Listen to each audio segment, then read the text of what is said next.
Hello നമസ്കാരം. പ്രഹസനത്തിന്റെ പുതിയൊരു വീഡിയോയിലേക്ക് എല്ലാവർക്കും സ്വാഗതം. ഇവിടെ ശ്രീജിത്ത് ആണ്. ഡാമീറാണ് തുടങ്ങാം. അതെ, നമുക്ക് എല്ലാവർക്കും അറിയാം ഫ്ലവേഴ്സിലെ സ്റ്റാർ മാജിക് എന്ന് പറയുന്ന ഒരു ഭയങ്കര ഫേമസ് ആയിട്ടുള്ളൊരു പ്രോഗ്രാം ഉണ്ട്. അതിലെ ആങ്കർ ആണ് നമ്മുടെ ലക്ഷ്മി നക്ഷത്ര എന്ന് പറയുന്ന ഒരു ലേഡി ഉണ്ട്. അപ്പൊ പുള്ളിക്കാരി ലേറ്റസ്റ്റ് ആയിട്ടൊരു വീഡിയോ തന്റെ യൂട്യൂബ് ചാനലിൽ അപ്ലോഡ് ചെയ്തായിരുന്നു. അപ്പോൾ അതുമായിട്ട് ബന്ധപ്പെട്ട് ഒരുപാട് ഇഷ്യൂസ് ഇപ്പോൾ നടന്നുകൊണ്ടിരിക്കുകയാണ്. കാര്യം എന്ന് വെച്ചാൽ സിമ്പിൾ ആണ്. അതിന്റെ ബാക്ക്ഗ്രൗണ്ട് സ്റ്റോറിയിലൂടെ നമുക്ക് കടന്നു പോവാം. സ്റ്റാർ മാജിക് തന്നെ ഉണ്ടായിരുന്ന ഒരു ഒരു വ്യക്തി ഉണ്ടായിരുന്നു. എന്ന് വെച്ചാൽ ആർട്ടിസ്റ്റ് ആണ്, കോമഡി ആർട്ടിസ്റ്റ് ആണ്. പുള്ളിയുടെ പേര് സുധി എന്നാണ്. പുള്ളിക്കാരൻ ഏകദേശം ഒരു കൊല്ലത്തിന് മുന്നേ മരിച്ചു പോയായിരുന്നു. അപ്പോൾ ഈ ലക്ഷ്മി നക്ഷത്രയും സുധിയുമായിട്ട് നല്ല ആത്മബന്ധത്തിലാണ്, ഒരു സഹോദരൻ സഹോദരി ബന്ധത്തിലാണ്. അതിനുശേഷം ഈ പറഞ്ഞ പോലെ സുധിയുടെ വൈഫ് രേണുക ഏകദേശം 8 മാസങ്ങൾക്ക് മുന്നേ ലക്ഷ്മിയുടെ അടുത്ത് ഒരു കാര്യം പറഞ്ഞു എന്നാണ് ലക്ഷ്മി അഭിപ്രായപ്പെടുന്നത്. എന്ന് വെച്ചാൽ ഇപ്പൊ ഈ നമ്മുടെ ഓരോരുത്തരുടെയും മണം അല്ലെങ്കിൽ എന്ത് മണം വെച്ചിട്ടും അത്തർ ക്രിയേറ്റ് ചെയ്യുന്ന ഒരാളുണ്ട്. ആളെന്ന് പറയുന്നത് ഈ പറയുന്ന യൂസഫ് ബായി എന്ന് പറയുന്ന UAE പ്രവർത്തിക്കുന്ന ഒരു അത്തർ നിർമ്മിക്കുന്ന ഒരാളാണ്, വ്യക്തിയാണ്. അപ്പൊ പുള്ളിയെ ബന്ധപ്പെട്ട് കഴിഞ്ഞാൽ ഈ പറയുന്ന സുധിച്ചേട്ടന്റെ ഡ്രസ്സ് കൊടുത്തിട്ട് ആ ഡ്രസ്സിന്റെ ആ ഒരു മണം വെച്ചിട്ട് ഈ സുധിച്ചേട്ടന്റെ മണം ക്രിയേറ്റ് ചെയ്ത് ഈ പറയുന്ന അത്തർ ഉണ്ടാക്കിക്കൂടെ എന്നൊരു ഐഡിയ രേണു കൊടുത്തെന്നാണ് ലക്ഷ്മി നക്ഷത്ര പറയുന്നത്. അപ്പൊ അതുമായിട്ട് ബന്ധപ്പെട്ട് ലക്ഷ്മി നക്ഷത്ര പുറത്തേക്ക് UAE പോവുകയും യൂസഫ് ബായിയെ കാണുകയും സുധിക്ക് ആക്സിഡന്റ് ഉണ്ടായ സമയത്തുള്ള ഡ്രസ്സ് ഉണ്ടല്ലോ, ഈ പറയുന്ന ഷർട്ടും പാന്റും അങ്ങനെയൊക്കെയുള്ള സാധനങ്ങൾ ആക്സിഡന്റ് ആയ എന്ന് വെച്ചാൽ ചോരക്കറ ഉൾപ്പെടെ ആ ഷർട്ടിലുണ്ടെന്നാണ് പറയുന്നത്, ആക്സിഡന്റ് ഉണ്ടായ സമയത്ത്. അപ്പോൾ ആ ഡ്രസ്സ് യൂസഫ് ബായിക്ക് കൊടുത്തിട്ട് യൂസഫ് ബായി അത് മണത്ത് അതിനെ അത്തർ ഉണ്ടാക്കുന്ന ഒരു വീഡിയോ ആണ് നമ്മൾ കണ്ടത്.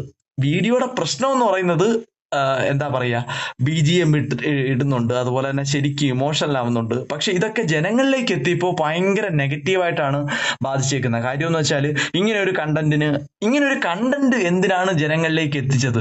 മരിച്ച ആളിനെ ഇതുവരെ വിടാറായിട്ടില്ലേ എന്നൊക്കെ പറയുന്നുണ്ട്. അത് മാത്രമല്ല, ഇതുമായിട്ട് ബന്ധപ്പെട്ട് വേറൊരു കാര്യം കൂടെ പറയാനുണ്ട്. ലക്ഷ്മി നക്ഷത്രയുടെ ചാനൽ നമുക്ക് നോക്കിയാൽ മനസ്സിലാവും. ഏകദേശം 2.35 മില്യൺ സബ്സ്ക്രൈബേഴ്സ് ആണ് പുള്ളിയുടെ ചാനലിൽ ഉള്ളത്. അതുപോലെ തന്നെ ഏറ്റവും പ്രധാനപ്പെട്ട കാര്യം എന്ന് വെച്ചാൽ പുള്ളിക്കാരിയുടെ ചാനലിലെ ഏറ്റവും വ്യൂസ് ഉള്ള വീഡിയോ എന്ന് പറയുന്നത് എന്റെ സുധിച്ചേട്ടനെ കുറിച്ച് എന്ന് പറയുന്ന ഒരു സുധിച്ചേട്ടൻ മരിച്ച സമയത്ത് പുള്ളിക്കാരി ഇടുന്നൊരു വീഡിയോ ആണ്. 3.9 മില്യൺ വ്യൂസ് ആണ് ആ ഒരു വീഡിയോയ്ക്ക് ഉള്ളത്. അതുപോലെ തന്നെ ബാക്കി പിന്നീട് ഇട്ട വീഡിയോസ് വായിക്കാം. എന്താണ്, സുധിച്ചേട്ടന്റെ കുടുംബത്തിനൊപ്പം 1.5 മില്യൺ, സുധിച്ചേട്ടന്റെ ഇവിടെ തന്നെയുണ്ട് 1.8 മില്യൺ, സുധിച്ചേട്ടന്റെ വീടും വീട്ടുവിശേഷങ്ങളും 2 മില്യൺ, ഏറ്റവും അവസാനം സുധിച്ചേട്ടന്റെ മണം, പ്രിയപ്പെട്ട സുധിച്ചേട്ടന്റെ മണം എന്ന് പറയുന്ന ആ വീഡിയോ, ഏറ്റവും ലേറ്റസ്റ്റ് ആയിട്ടുള്ള വീഡിയോ 1.1 മില്യൺ. അപ്പോൾ ഇത്തരത്തിൽ 5 വീഡിയോസ് ആണ് അപ്ലോഡ് ചെയ്തത്. ഇതിലെല്ലാം മില്യൺ വ്യൂസ് ആണ് കടന്നു പോയേക്കുന്നത്. പക്ഷേ പുള്ളിക്കാരിയുടെ മറ്റ് വീഡിയോസ് ശ്രദ്ധിച്ചാൽ മനസ്സിലാവും, 2 ലക്ഷം വ്യൂസ് പോലും പുള്ളിക്കാരി സ്ഥിരം ഇടുന്ന സാധാരണ നോർമൽ വീഡിയോസിന് കിട്ടാറില്ല. സുധിച്ചേട്ടന്റെ പേര് പറയുമ്പോൾ അല്ലെങ്കിൽ സുധിച്ചേട്ടൻ എന്ന് മെൻഷൻ ചെയ്ത് പറയുമ്പോൾ പുള്ളിക്കാരിയുടെ ചാനലിലുള്ള ഗ്രോത്ത് നമുക്ക് കണ്ടറിയാൻ പറ്റുന്നതാണ്. പിന്നെ ഒരുപാട് കാര്യങ്ങൾ നമുക്ക് ഈ വീഡിയോയുമായിട്ട് ബന്ധപ്പെട്ട് പറയാൻ പറ്റും. ഇത് മോണിറ്റൈസേഷൻ ഓൺ ആക്കി വെച്ചേക്കുന്ന എന്ന് വെച്ചാൽ സാമ്പത്തിക ലാഭം ഉണ്ടാക്കുന്ന രീതിയിലുള്ളൊരു വീഡിയോ ആണ്. ഇങ്ങനെ ഒരു ഇമോഷണൽ കണ്ടന്റ് കൊടുക്കുന്ന വീഡിയോ ആയിട്ട് കൂടി അത്തരത്തിൽ മോണിറ്റൈസേഷൻ എനേബിൾ ചെയ്ത് വെച്ചേക്കുന്ന ഒരു വീഡിയോ തന്നെയാണ്. ഇതൊക്കെയാണ് ഇതിന്റെ ഏറ്റവും ബാക്ക്ഗ്രൗണ്ട് സ്റ്റോറി എന്ന് പറയുന്നത്. ജനങ്ങൾ പല രീതിയിലാണ് ചിന്തിക്കുന്നത്. എന്താണ്, എമോഷൻസ്, മരിച്ച ഒരാളുടെ എമോഷൻസ് വെച്ച് എന്തിനാണ് വീണ്ടും വീണ്ടും അവിടെ നനഞ്ഞെടുത്ത് കുഴി തോണ്ടുന്നത് എന്നുള്ള രീതിക്കൊക്കെയുള്ള പല ചർച്ചകൾ വെച്ചേക്കുകയാണ്. എന്താണ് നിനക്കിതിൽ മൊത്തത്തിൽ പറയാൻ പറ്റുന്നത്? പുള്ളിക്കാരന്റെ മരണവും അതുപോലെ തന്നെ ഇത്തരത്തിൽ വീഡിയോ ക്രിയേറ്റ് ചെയ്യുന്നതിലൂടെ ജനങ്ങളിലേക്ക് എന്താണ് ഉദ്ദേശമാണ്, ജനങ്ങളിലേക്ക് എത്തിക്കേണ്ട ആവശ്യം എന്താണ് എന്നൊക്കെയുള്ള ചോദ്യങ്ങൾ ഉയരുന്നുണ്ട്. അപ്പൊ എന്താണ് നിനക്കിതിലെ പറ്റി പറയാനുള്ളത്? പറയാനുള്ളതെന്ന് വെച്ച് കഴിഞ്ഞാൽ, സത്യം പറഞ്ഞാൽ ലക്ഷ്മി നക്ഷത്ര ആദ്യമായിട്ടാണ് ചെയ്യുന്നതെങ്കിൽ പിന്നെ നമ്മൾ വിട്ടുതരാം. അതെ, പുള്ളിക്കാരിയുടെ വ്യൂസ് കിട്ടുന്ന കണ്ടന്റ് ഏതാണെന്ന് തപ്പിയിട്ട് ചെയ്ത പോലെ തോന്നി. കാര്യം ഇത്രത്തോളം ഒരാളുടെ മരണത്തിന് ശേഷം അയാളുടെ വീട്ടുകാരെ എല്ലാം വെച്ചിട്ട് ഇത്രയും വീഡിയോ അവരെ ക്യാമറയുടെ മുന്നിൽ കൊണ്ടുവരുന്നത് എന്തിനാണെന്ന് പലപ്പോഴും ഞാൻ ചിന്തിച്ചിട്ടുണ്ട്. അതെ, അപ്പൊ അവിടം കൊണ്ട് അവസാനിക്കാതെ ഇനി മണം പിടിക്കാൻ വേണ്ടിട്ട് ഇപ്പൊ പോയിരിക്കുന്നു. അതും ഒരു ചെറിയ, എന്താ പറയാ, നമ്മൾ സാധാരണക്കാരെ സംബന്ധിച്ചൊന്ന് ആലോചിച്ച് നോക്കുമ്പോൾ ഒരാള് മരണപ്പെട്ടത് സ്വാഭാവിക മരണമല്ല, അപകടത്തിലൂടെ മരണപ്പെട്ട ആൾ ഇട്ടിരുന്ന ഡ്രസ്സ് എന്ന് പറയുമ്പോൾ പുള്ളി ഉറങ്ങിപ്പോയി ആ വണ്ടി ഇടിച്ച സമയത്താണ് മരണപ്പെടുന്നത്. ആ രക്തക്കറ ഉൾപ്പെടെ പുള്ളിയുടെ മരണവിപ്രാളത്തിലുണ്ടായ ഒരു അവസ്ഥയിലിട്ടിരുന്ന ആ ഒരു ഡ്രസ്സ് എടുത്ത് കൊണ്ടുപോയി ഇതുപോലെ ചെയ്യുന്നതൊക്കെ എന്താന്ന് അറിയില്ല. ഒരു എടാ സാധാരണക്കാരൻ എന്നുള്ള നിലയിൽ എനിക്ക് അങ്ങോട്ട് ഒട്ടും ദഹിക്കാത്തൊരു കാര്യമാണ്. അത് ഒന്നാമത്തെ. അത് കൊണ്ടുപോയ ആളിനെ കൊടുത്തുവിട്ട ആരാണെന്നൊന്നും അല്ല ഞാൻ ഉദ്ദേശിച്ചത്. അതെ, ആ ഒരു ഞാനും അത് തന്നെയാണ് ഖണ്ഡിച്ചുകൊണ്ട് പറയാൻ വന്നത്. ഈ കൊണ്ടുവിട്ടതോ രേണുക എന്ന് പറയുന്ന പുള്ളിക്കാരന്റെ വൈഫ് തന്നെയാണ് ഇങ്ങനെ ഒരു വസ്ത്രം അതെ കൊടുത്തത്. അതെ, വൈഫായാലും കൊണ്ടുപോയ ആളിന്റെ ആയാലും ആരായാലും, പക്ഷെ ഉം. അതെന്തോ ഒരു നല്ല ഇതായിട്ട് എനിക്ക് തോന്നിയില്ല. പുള്ളിക്കാരനിട്ട വേറെ ഇതിപ്പോ എന്തായാലും ചെയ്യണമെന്ന് നിർബന്ധമാണെങ്കിൽ പുള്ളിക്കാരനിട്ട വേറെ ഡ്രസ്സുകൾ കൊടുക്കാമായിരുന്നു. അല്ലെങ്കിൽ എന്തോ ഒരു അതിനെപ്പറ്റി ഒരു നല്ല അഭിപ്രായം എനിക്ക് തോന്നിയില്ല. യൂസ് ചെയ്ത ഷർട്ട് കറക്റ്റ് ആയിരുന്നു എന്നുള്ള കാര്യത്തിൽ എനിക്ക് ഒട്ടും അല്ല എന്നാണ് അഭിപ്രായം. രണ്ടാമത്തെ കാര്യം എന്ന് വെച്ച് കഴിഞ്ഞാൽ ഇത് പുള്ളിക്കാരിക്ക് ഒരു ആഗ്രഹം ഉണ്ടായിരുന്നെങ്കിൽ ലക്ഷ്മി നക്ഷത്രയ്ക്ക് ചെയ്തു കൊടുക്കാമായിരുന്നു. പക്ഷെ അതെ അതൊരു വീഡിയോ എടുത്ത് 23 ലക്ഷം സബ്സ്ക്രൈബർ ആണല്ലോ ആൾറെഡി. എനിക്ക് ഏതിട്ടാലാണോ വൈറലാവുന്ന ആ സാധനം തന്നെയാണ് ഇത്. അതെ അപ്പം വൈറലാവാൻ ചാൻസ് ഉള്ള സാധനം എടുത്ത് വീഡിയോ ഇട്ട് BGM കയറ്റി മണപ്പിക്കുന്നു. അതായത് ആ മരണപ്പെട്ടു പോയ ആള് മരണസമയത്ത് ഇട്ടിരുന്ന ഡ്രസ്സ് എടുത്ത് മറ്റേ ആളിന് കൊടുക്കുന്നതും മണപ്പിക്കുന്നതിനൊക്കെ വേറെ വേറെ വേറെ BGM, സ്ലോ ഉണ്ടാക്കുന്നതിന് മോഷൻ വേറെ slow BGM, motion with BGM. Slow മോഷനും BGM 120 FPS 4K 120 FPS slow മോഷനൊക്കെ ഷൂട്ട് ചെയ്ത് നല്ല എഡിറ്റ് ഒക്കെ ചെയ്താണ് ഇട്ടേക്കുന്നത്. ഇമ്പാക്ട് ഉണ്ടാക്കാൻ വേണ്ടി ആയിരിക്കും. എന്തായാലും ഒരാളുടെ മരണം കൊണ്ട് ഒരു ഇത്രത്തോളം വീഡിയോ ക്രിയേറ്റ് ചെയ്യാൻ പറ്റുമെന്ന് നമ്മൾ പോലും വിചാരിച്ചില്ല. ഫ്ലവേഴ്സിൽ തന്നെ ഒരുപാട് വട്ടം പുള്ളിക്കാരന്റെ വീട്ടുകാരെ കൊണ്ടുവന്നിട്ടുണ്ട്. അതെ, വിറ്റ് തിന്നിട്ടുള്ളതാണല്ലേ.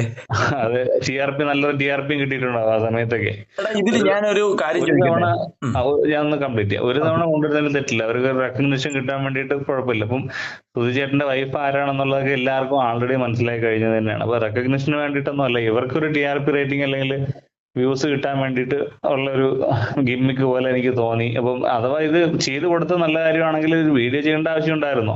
അല്ലെങ്കിൽ ഇത് മോണിറ്റൈസ് ചെയ്യേണ്ട ആവശ്യം ഉണ്ടായിരുന്നു ഈ വീഡിയോ? നമ്മളെ ഈ വീഡിയോ ഒന്ന് കണ്ടു തീർക്കാൻ വേണ്ടി എത്ര പരസ്യം അറിയോ വന്നേ?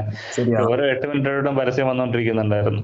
അപ്പൊ വീഡിയോ മോണിറ്റൈസ്ഡ് ആയിട്ട് അതിന്റെ ഒരു ഇൻകത്തിന്റെ ലക്ഷ്യം വെച്ചിട്ട് ചെയ്ത പോലെ തന്നെയാണ് എനിക്ക് തോന്നിയത്. മറ്റേ കാര്യം ഒരുപക്ഷെ ചെയ്യാൻ ആഗ്രഹിച്ചിട്ട് തന്നെ ചെയ്തു കൊടുത്തതായിരിക്കാം. പക്ഷെ വീഡിയോ ഇട്ടത് എന്തായാലും ഇതൊരു വരുമാനം ആക്കാം, ഒരു കണ്ടന്റ് ആക്കാം എന്നുള്ള ഒരു മെന്റാലിറ്റി തന്നെയാണെന്ന് എനിക്ക് തോന്നുന്നത്. ഇനി നീ കണ്ടിന്യൂ.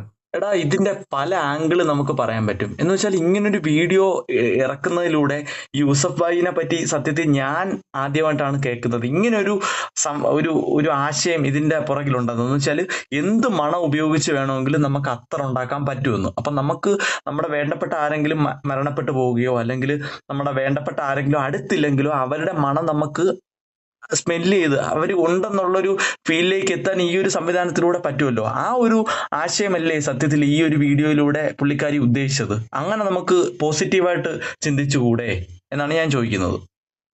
നിനക്ക് എന്ത് തോന്നുന്നു ആ ഒരു സംഭവത്തെ പറ്റി? പോസിറ്റീവായിട്ട് ചിന്തിക്കുന്നവർക്ക് ചിന്തിക്കുക. ഇനി മരണപ്പെട്ട ആരുടെയെങ്കിലും ഒക്കെ ചെയ്യണമെന്നുണ്ടെങ്കിൽ ദുബായിൽ കൊണ്ടുപോയി ചെയ്യണമെന്ന് ചിന്തിക്കുന്നവർക്ക് ചെയ്യാൻ പറ്റും. അവരെല്ലാവരും ഇതെടുത്ത് വീഡിയോ ഇടുമെന്ന് പക്ഷെ ഞാൻ വിചാരിക്കുന്നില്ല. ശരിയാണ്, അതത്രേ ഉള്ളൂ. എന്തായാലും രേണു പറഞ്ഞു കാണത്തില്ലല്ലേ? ചിലപ്പോ രേണു പറഞ്ഞു കാണും. ഒരു കാര്യം കൂടെ എന്നോട് ആഡ് ചെയ്ത് പറയാനുള്ളതെന്ന് വെച്ച് കഴിഞ്ഞാൽ, പുള്ളിക്കാരി ഇത് ചെയ്തു. ഇനി കുറച്ചുപേര് അറിയണമെന്നുണ്ട് ഞാൻ സംഭവം ചെയ്യണമെന്നുണ്ടെങ്കിൽ വേറെ ഒരു ഓപ്ഷൻ ഉണ്ടല്ലോ, കമ്മ്യൂണിറ്റി ടാബ് ഉണ്ടല്ലോ. അതെ, കമ്മ്യൂണിറ്റി ടാബിൽ പ്രിയപ്പെട്ട സുധിച്ചേട്ടന്റെ മണം ഇതാക്കി ഞാൻ അവിടെ രേണു ചേച്ചി കൈമാറുന്നു എന്നും പറഞ്ഞൊരു ഫോട്ടോ വേണമെങ്കിൽ ഇടാമല്ലോ. അപ്പൊ അത് എങ്ങനെ ചെയ്യണം എന്നുള്ളത്, പൈസ ഉണ്ടാക്കണോ വേണ്ടെന്നുള്ളത് അവരുടെ ഇഷ്ടമാണ്. ഞാൻ പറഞ്ഞതേ ഉള്ളൂ, അത് ജനങ്ങൾ അറിയണ്ടേ എന്നാണ് പുള്ളിക്കാരി ചിന്തിച്ചെങ്കിൽ അങ്ങനെ ഓപ്ഷൻസ് ഉണ്ടല്ലോ, അതുകൊണ്ട് പറഞ്ഞതേ ഉള്ളൂ. എടാ ഇതിന്റെ ഷോപ്പിന്റെ പ്രൊമോഷന്റെ സാധ്യതകൾ എങ്ങനെയാണ്? അങ്ങനെ ആയിക്കൂടെ? ഞാൻ നെഗറ്റീവായിട്ട് തന്നെ ഉദ്ദേശിക്കുകയാണ്. അത്തരത്തില് ഷോപ്പിന്റെ പ്രൊമോഷന് വേണ്ടി പുള്ളിക്കാരി ഈ ഒരു സംഭവത്തിനെ യൂസ് ചെയ്തതായിരിക്കത്തില്ലേ?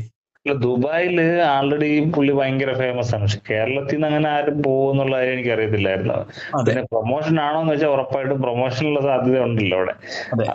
പുള്ളിക്കാരന്റെ ഈ മരിച്ചുപോയ ആളിന്റെ ഇത് ചെയ്യും എന്നുള്ളതൊക്കെ നേരത്തെ ഒരു പബ്ലിസിറ്റി ഉണ്ടായിരുന്നു. കാര്യം ലക്ഷ്മി നക്ഷത്ര ഇത് ചെയ്യാൻ വേണ്ടിയിട്ട് യൂട്യൂബിൽ ഞാനൊരു ചോദിച്ചപ്പോ യൂട്യൂബിൽ ഇൻസ്റ്റയിലാണെന്ന് തോന്നുന്നു. അപ്പൊ 12,000-ഓളം പേര് യൂസഫ് ഭായിയെ പേര് പറഞ്ഞു എന്നാണ് പറയുന്നത്. അപ്പൊ അതിനുശേഷം ഒരുപക്ഷെ യൂസഫ് ഭായി അപ്രോച്ച് ചെയ്യും ഇങ്ങനെ ഒരു വീഡിയോ ചെയ്യാന്നൊക്കെ പറഞ്ഞപ്പോഴത്തേക്ക് പുള്ളിക്കാരൻ വീഡിയോ ചെയ്യുകയാണെങ്കിൽ ക്യാഷ് വേണ്ടെന്നൊക്കെ പറഞ്ഞിട്ടുണ്ടാവാന്ന് എനിക്ക് തോന്നുന്നു. ഒരു പ്രൊമോഷൻ ആവുമല്ലോ. അതെ. വേറൊരു കാര്യം എന്ന് വെച്ചാൽ ഈ ലക്ഷ്മി നക്ഷത്ര വീഡിയോ തുടങ്ങുന്നതിന് മുന്നേ തന്നെ പറയുന്ന ഒരു കാര്യം എന്ന് വെച്ചാല് ആര് പൊങ്കാല ഇട്ടാലും കുഴപ്പമില്ല. കാര്യം എന്ന് വെച്ചാൽ ഇത് രേണുകയ്ക്ക് വേണ്ടിയാണ്. രേണുക പറഞ്ഞിട്ട് തന്നെയാണ് ഞാനിത് ചെയ്യുന്നത്. യൂസഫ് ഭായ് ഈ പറയുന്ന മണം വെച്ച് അത്തർ ക്രിയേറ്റ് ചെയ്യുന്ന ഒരാളാണ്. അപ്പോൾ ഇത് ഈ ഒരു വീഡിയോ കൊണ്ട് മറ്റുള്ളവർക്ക് യൂസ്ഫുൾ ആകും എന്നുള്ള രീതിക്കാണ് പറയുന്നത്. പിന്നെ അതുപോലെ തന്നെ ഒരാളെ സന്തോഷിപ്പിക്കാൻ വേണ്ടി നമ്മൾ എടുക്കുന്ന ഒരു എഫേർട്ട് ആണ് എന്നുള്ള രീതിക്ക് ജാമ്യം വെച്ചിട്ടാണ് ലക്ഷ്മി നക്ഷത്ര ഈ ഒരു വീഡിയോ സ്റ്റാർട്ട് ചെയ്യുന്നത്. അപ്പോൾ സത്യത്തിൽ എന്താണ്, പുള്ളിക്കാരിക്ക് തന്നെ അറിയാം ഈ ഒരു വീഡിയോ എത്രത്തോളം റീച്ച് ആകുമെന്നും എത്രത്തോളം നെഗറ്റീവ് സ്പ്രെഡ് ചെയ്യാൻ സാധ്യതയുള്ള വീഡിയോ ആണെന്നും എന്നറിഞ്ഞിട്ടായിരിക്കും പുള്ളിക്കാരി തന്നെ ഇത്തരത്തിലുള്ളൊരു ആദ്യത്തെ ഒരു ജാമ്യാപേക്ഷ എടുത്തിട്ടുള്ളതെന്നാണ് എനിക്ക് തോന്നിയത് കേട്ടാ ഈ വീഡിയോ കണ്ടപ്പോൾ തന്നെ, തുടങ്ങിയപ്പോൾ തന്നെ. പിന്നെ അതുപോലെ തന്നെ ഈ അത്തർ ഉണ്ടാക്കി മണക്കുന്നൊരു രംഗമൊക്കെ കാണാം. മണക്കുന്ന സമയത്തൊക്കെ സത്യം പറഞ്ഞാൽ എനിക്ക് മറ്റേ ക്രിഞ്ച് അടിക്കുന്ന ഒരു ഫീലാണ്. ക്രിഞ്ചും ഒരു തരം ഒരു അറപ്പ് തോന്നുന്നൊരു അരോചകമാവുന്ന ഒരു സംഭവം. എന്ന് വെച്ചാൽ ഒരാളുടെ മരണമാണ് ഇവിടെ സത്യത്തിൽ ഒരാളുടെ എന്താ പറയാ, ഒരാളുടെ ഈ അതെങ്ങനെ പറയണമെന്നും അറിയത്തില്ല. പുള്ളിക്കാരി ഈ അത്തർ ഉണ്ടാക്കിയതിന് ശേഷം സുധിച്ചേട്ടന്റെ മണം എന്ന് പറയുന്ന ആ ഒരു അത്തർ ഉണ്ടാക്കി അതിങ്ങനെ മണക്കുന്നുണ്ട്. മണക്കാൻ നേരത്ത് പുള്ളിക്കാരി ഇങ്ങനെ ഭയങ്കരമായിട്ട് ഫീൽ അടിക്കുന്നുണ്ട്. ഓക്കെ, ഫീൽ അടിച്ചോട്ടെ, അവിടെ വിത്ത് BGM ആണ്, സ്ലോ മോഷൻ വിത്ത് BGM. ഇതൊക്കെയാണ്, ഇത് എന്ത് തരം ഒരു ഐഡിയ ആണ് ജനങ്ങളിലേക്ക് എത്തിക്കുക എന്ന് ഒരു ഐഡിയയും കിട്ടുന്നില്ല. കാര്യം ഇതൊക്കെ കാണുന്ന ഇവരെയൊക്കെ ഫോളോ ചെയ്യുന്ന ആൾക്കാർ ഒരുപാട് പേരുണ്ടല്ലോ. അപ്പൊ അത് എന്താ പറയുന്ന, ഇവർ എന്ത് തരം ഒരു ആശയമാണ് ജനങ്ങളിലേക്ക് കൈമാറുന്നതെന്ന് സത്യം പറഞ്ഞാൽ എനിക്ക് തന്നെ ഒരു കൺഫ്യൂഷനാണ്. കാര്യം ഒരു മരണത്തെ എങ്ങനെ എന്താണ് ബിസിനസ് ആക്കാം, അല്ലെങ്കിൽ മരണത്തിന് ശേഷം പുള്ളിക്കാരന്റെ സുധിച്ചേട്ടനുമായിട്ട് ബന്ധപ്പെട്ട 5ാമത്തെ വീഡിയോ ആണിത്. അപ്പൊ ഇതുകൊണ്ടും അവസാനിക്കാൻ ഉദ്ദേശിക്കുന്നില്ല. കാര്യം എന്ന് വെച്ചാൽ ജനങ്ങൾ തന്നെ ഒരുപാട് പേര് കമന്റ് ചെയ്തിട്ടുണ്ട് വീഡിയോയുടെ താഴെ. ഇങ്ങനെയാണ് കമന്റ് ചെയ്തേക്കുന്നത്: ചിന്നു ചേച്ചി അടുത്ത വീഡിയോ വേണം, രേണുക ചേച്ചിക്ക് ഈ സ്പ്രേ കൊണ്ട് കൊടുക്കുന്നതും രേണുക ചേച്ചി ഈ സ്പ്രേ അടിച്ച് മണപ്പിക്കുന്നതും ഫീലാകുന്നതുമുള്ള വീഡിയോ. ഇവള് ആരെങ്കിലും കൊണ്ട് പൈസ കൊടുത്തിരിക്കുന്നതാണെന്ന് സംശയിച്ചു. കാര്യം അടുത്ത വീഡിയോകളുടെ കണ്ടന്റ് ഇതിനകത്ത് വന്നുകൊണ്ടിരിക്കുക. അതെ, അല്ല, ഒരു സംഭവത്തിനെ നെഗറ്റീവായിട്ടും പോസിറ്റീവായിട്ടും അപ്രോച്ച് ചെയ്യുന്ന ഒരുപാട് പേരുണ്ടല്ലോ. പക്ഷെ ഇതിൽ നെഗറ്റീവ് സാധ്യതയാണ് ഇതിൽ കൂടുതൽ സംഭവം. എന്ന് വെച്ചാൽ ഓക്കെ, വീഡിയോ എടുത്തു, പിന്നെ ഇതിൽ BGM കയറ്റുകയും അങ്ങനെ ഒരുപാട് സാധ്യതകൾ, എന്ന് വെച്ചാൽ പ്രൊമോഷന്റെ സാധ്യത നമുക്ക് ഇതിൽ തള്ളിക്കളയാൻ പറ്റത്തില്ല. അത്തരത്തിൽ ഒരുപാട് സംഭവങ്ങൾ നമുക്ക് ഇതിൽ ഈ ഒരു വീഡിയോയിൽ തന്നെ പറയാൻ പറ്റും. എന്തായാലും മൊത്തത്തിൽ ഇത് എന്തെങ്കിലും നമ്മൾ വിട്ടുപോയിട്ടുണ്ടാടാ? അങ്ങനെയാണെങ്കിൽ നമുക്ക് കൺക്ലൂഡ് ചെയ്യാം. വിട്ടുപോരുന്ന എനിക്ക് തോന്നുന്നില്ല. ഒരുപക്ഷെ ഒരുപാട് ട്രോളുകൾ വന്ന സ്ഥിതിക്ക് നമ്മൾ ഈ പറഞ്ഞതൊരു മിക്കുള്ളവർക്ക് ഒരു പുതിയ അറിവ് ആയിരിക്കത്തില്ല എന്ന് എനിക്ക് തോന്നുന്നു. ഇതൊരു മരണം വിറ്റ് കാശാക്കുന്ന പരിപാടിയാണെന്നുള്ള രീതിയിൽ ആൾറെഡി പുള്ളിക്കാരി എയറിൽ പോയതിനു ശേഷം ഒരു വീഡിയോ കിട്ടിയിട്ടുണ്ടെന്ന് തോന്നുന്നു. വീഡിയോയാണ് ഒരു പോസ്റ്റ് ആണെന്ന് തോന്നുന്നു. ഇതുപോലെ ഞാൻ അങ്ങനെ ഉദ്ദേശിച്ച് ചെയ്തതല്ല എന്നുള്ള രീതിയിലൊക്കെ പുള്ളിക്കാരന്റെ വൈഫിനെയൊക്കെ വെച്ചിട്ടൊരു ചെറിയ റിപ്ലൈ പോലെ കൊടുക്കുന്നുണ്ടായിരുന്നു. അതും കൂടെ അതിന്റെ കൂടെ ആഡ് ചെയ്ത് പറഞ്ഞതേ ഉള്ളൂ. എന്തായാലും ഇതൊരു തെറ്റായിട്ട് പുള്ളിക്കാരിക്ക് ഇതുവരെ തോന്നിയിട്ടില്ല. കാര്യം കണ്ടന്റ് നല്ല വ്യൂസ് ഉണ്ട്, അതെ, ഈ വീഡിയോ നല്ല എമൗണ്ട് കിട്ടും. അതുകൊണ്ട് കുറച്ചൊന്ന് ആരെങ്കിലും മുമ്പ് ഒന്ന് കരഞ്ഞു കാണിച്ചാലും വലിയ പ്രശ്നമുള്ളതായിട്ട് എനിക്ക് തോന്നുന്നില്ല. ലാഭം മാത്രമേ ഉള്ളൂ. അതെ. പിന്നെ മറ്റൊരു കാര്യം എനിക്ക് കൺക്ലൂഡ് ചെയ്ത് പറയാനുള്ളതെന്ന് വെച്ചാൽ, ഒരു കാരണവശാലും രേണുവാണ് ഇത് പറഞ്ഞെന്ന് വെച്ചോളൂ, ഇങ്ങനൊരു സ്പ്രേ നമുക്ക് ഉണ്ടാക്കിയെടുക്കാം, അത്തർ ഉണ്ടാക്കിയെടുക്കാം എന്നൊരു ആശയം മുന്നോട്ട് വെച്ചാൽ കൂടി ഒരിക്കലും പറയത്തില്ല ചിന്നു അല്ലെങ്കിൽ ലക്ഷ്മി ഇത് കണക്കൊരു വീഡിയോ ആക്കി ക്രിയേറ്റ് ചെയ്ത് നമുക്കിത് യൂട്യൂബിൽ അപ്ലോഡ് ചെയ്യാം, നല്ലതായിരിക്കും, എന്താണ് സുധിച്ചേട്ടന്റെ ആത്മാവ് ഈ ഒരു വീഡിയോ കണ്ട് എന്താണ് കുളിർമഴ കൊള്ളും എന്നൊരിക്കലും പറഞ്ഞു കാണത്തില്ലല്ലോ. അപ്പൊ അത്തരത്തില് രേണു ഇങ്ങനെ പറഞ്ഞു കാണും, നമുക്ക് ഇങ്ങനെ ഒരു അത്തർ ക്രിയേറ്റ് ചെയ്താൽ എന്താണ്, ലക്ഷ്മിയുടെ ഹോൾഡ് വെച്ചിട്ട് പുറത്തു പോയാണല്ലോ ചെയ്യേണ്ടത്, പുറത്തു പോയി ചെയ്ത് ഇങ്ങനെ ഒരു സംഭവം ചെയ്ത് തരുമോ എന്ന് ചോദിക്കാൻ നേരത്ത് ലക്ഷ്മി ചിലപ്പോൾ ചിന്തിച്ചു കാണും, ഇങ്ങനെ ഒരു പ്രൊമോഷൻ സാധ്യതയും ഇങ്ങനെ ഒരു വീഡിയോ ക്രിയേറ്റ് ചെയ്യുന്ന സാധ്യതയും ഈ പറയുന്ന റവന്യൂവും ഒക്കെ ചിന്തിച്ചു കാണും. അപ്പൊ അത്തരത്തിലായിരിക്കും ഇതൊരു മറ്റൊരു വേറൊരു ലെവലിലേക്ക് പോയി ഈ ഒരു വീഡിയോ ഇപ്പൊ കാണുന്ന രീതിയിൽ വിത്ത് BGM ഒക്കെ ഇട്ട് ജനങ്ങളിലേക്ക് എത്തിച്ചിട്ടുള്ളത്. എന്തായാലും രേണു ഒരിക്കലും പറഞ്ഞു കാണത്തില്ല ഇത്തരത്തിൽ BGM ഇട്ട് സുധിച്ചേട്ടന്റെ മണം ക്രിയേറ്റ് ചെയ്ത് അത്ര ഉണ്ടാക്കുന്ന വീഡിയോ ഉണ്ടാക്കണമെന്ന്. എന്തായാലും പ്രത്യേകിച്ച് ഒന്നും ഇല്ലല്ലോടാ നമ്മൾ ഇനി പറയാൻ വേണ്ടി, അല്ലേ? ഇല്ല, നമുക്ക് അവസാനിപ്പിക്കാം ഈ വീഡിയോ. അതെ, ബൈ.